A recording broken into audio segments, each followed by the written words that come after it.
Yuk bisa yuk bareng gue Ayu, mari kita bahas MacBook Pro 2021.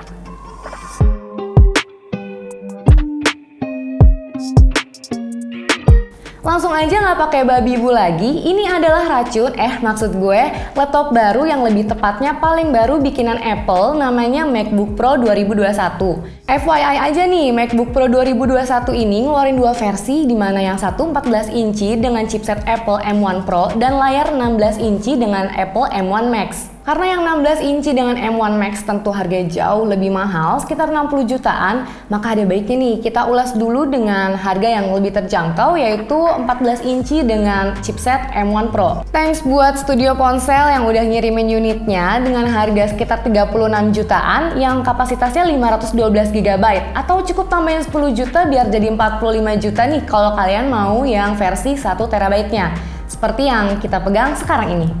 Kebetulan kami masih pakai juga MacBook Pro 2020 dengan size 13 inci. Kalau kita taruh bersebelahan memang masih agak sulit untuk dibedakan, kecuali kalau dilihat dari samping, baru akan lebih kelihatan perbedaannya. Secara dimensi layar memang ada perbedaan yang tipis banget. Versi 2020 itu 13 inci dan versi 2021 ukurannya 14 inci dengan rasio layar yang sepertinya masih sama di 16:10. Selain size sedikit lebih besar, spek dan kualitas layar dari MacBook Pro 14 inci ini mendapat boost yang lumayan banget. Pertama, untuk resolusi ada peningkatan. Sekarang sudah 2K 3204x1964 pixel, yang panelnya tadinya LED sekarang sudah jadi mini LED, sama seperti iPad Pro 2021. Brightness-nya juga sudah up maksimal di 1600 nits kalau lagi muter video HDR. Oh iya, satu lagi nih, refresh rate-nya juga sudah promotion di 120 Hz dynamic, maksudnya bisa turun ke 24 Hz atau naik maksimal ke 120 Hz secara otomatis sesuai kebutuhan. Tapi kalau buat gue pribadi, pemangkasan ukuran bezel jadi hal yang paling menyenangkan karena bikin laptop ini jadi terlihat lebih futuristik. Laptop Windows saat ini pun rata-rata sudah tipis-tipis semua bezelnya. Walaupun sekarang juga jadi ada poninya, tapi ya udahlah, belajar ikhlas aja untuk menerima kenyataan. Dibikinnya seperti ini ya mau gimana lagi? Karena sebenarnya ketika kita pakai untuk browsing, nonton, dan lain-lain, keberadaan poni ini ternyata nggak begitu mengganggu karena dijadikan sebagai safe zone yang nggak bisa diapa-apain. Area kiri dan kanannya dipakai buat tab menu dan icon-icon. Bahkan ketika running apps full screen pun akan tetap berada di tepi bawah poninya. Di dalam poni ini tersimpan kamera FaceTime HD 1080p, bukan lagi 720p. Peningkatannya sih lumayan banget, lebih clear dan lebih kinclong. Secara build quality, kami tidak merasakan adanya perbedaan yang signifikan, sama-sama bagus, cuma somehow kami merasa MacBook Pro lama lebih solid, lebih padat, terasa kalau diketuk-ketuk, tapi mungkin ini cuma perasaan kami aja. Nah, untuk size keseluruhannya ada perbedaan sekitar 1,5 cm untuk panjang dan lebarnya. Lebih tebal setengah senti dan juga 200 gram lebih berat. Secara form factor, MacBook Pro 2021 lebih kotak ya desainnya. Tergantung selera sih, cuma lagi-lagi kalau kami melihat dari MacBook Pro yang lama, kesannya lebih mewah. Lalu juga seandainya kalau mau meja-meja yang cantik nih, MacBook Pro 2021 lebih kelihatan menonjol karena logo Apple-nya lebih besar. Oh iya, hampir lupa nih, mungkin buat lebih negesin lagi kalau ini adalah MacBook Pro baru, ada tulisan emboss MacBook Pro di bagian bawahnya. Satu hal yang paling kami benci karena sangat merepotkan di MacBook Pro 2020 yaitu soal port.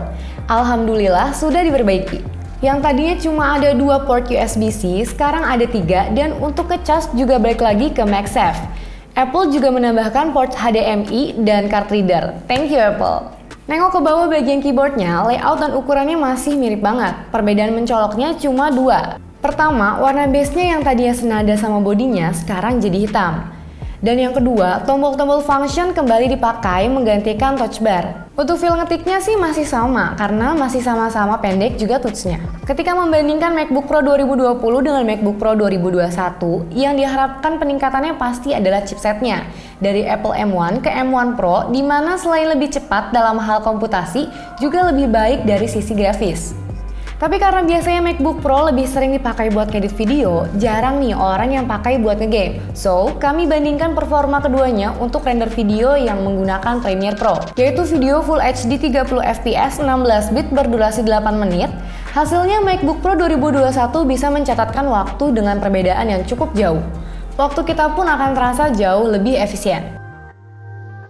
Dan juga karena kapasitas RAM lebih besar 2 kali lipat, yang tadinya 8GB sekarang 16GB, proses ketika mengedit dan preview video pun jauh lebih smooth, terutama ketika pakai resolusi 100%. Nah sayangnya, kami belum sempat mencoba ketahanan baterainya. Tapi kalau dari klaim Apple sendiri, MacBook Pro 2021 ini punya ketahanan 1-2 jam lebih lama. Terakhir, peningkatan yang juga sangat kerasa adalah dari speakernya. Dengan tingkat volume yang sama di 80%, perbedaannya terasa sangat-sangat jelas. Bukan hanya lebih rich, volume speaker MacBook Pro 2021 ini juga lebih besar hampir 2 kali lipat.